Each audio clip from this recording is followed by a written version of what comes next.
বাংলাদেশ ক্রিকেটের তারকা অলরাউন্ডার সাকিব আল হাসান রাজনীতি ও ক্রিকেট নিয়ে নিজের অবস্থান স্পষ্ট করেছেন। সম্প্রতি গণমাধ্যমে দেওয়া তার একটি সাক্ষাৎকারকে কেন্দ্র করে রাজনীতি ইস্যুতে ব্যাপক আলোচনা শুরু হলে বিষয়টি নিয়ে ফেসবুকে বিস্তারিত ব্যাখ্যা দেন তিনি।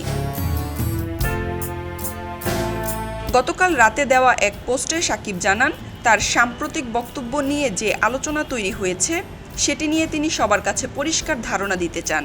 তিনি বলেন, এই মুহূর্তে তার পুরো মনোযোগ শুধুই ক্রিকেটে। ক্যারিয়ারের শেষ পর্যায়ে এসে তিনি বাংলাদেশ জাতীয় দলের হয়ে নিজের সর্বোচ্চটা উজাড় করে দিতে চান এবং সুযোগ পেলে দেশের জন্য দারুণ কিছু পারফরম্যান্স উপহার দিতে চান।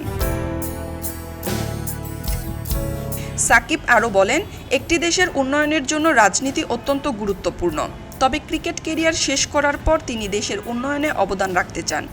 এটি যে রাজনীতির মাধ্যমেই হতে হবে এমন নয়। তার মতে, রাজনীতি ছাড়াও দেশের জন্য কাজ করার সুযোগ রয়েছে, যদিও রাজনীতির মাধ্যমে কাজ করা তুলনামূলকভাবে সহজ হতে পারে বলেও মন্তব্য করেন তিনি।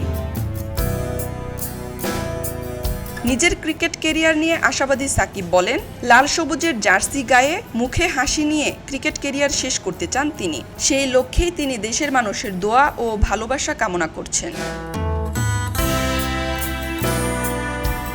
সাকিবের এই ব্যাখ্যার পর রাজনীতি ও ক্রিকেট এই দুই অঙ্গনেই নতুন করে আলোচনা শুরু হয়েছে। এখন দেখার বিষয়, ক্যারিয়ারের শেষ পর্যায়ে বাংলাদেশের এই তারকা অলরাউন্ডার কবে নাগাদ মাঠে ফিরতে পারেন এবং কতটা স্মরণীয় পারফরম্যান্স উপহার দিতে পারেন।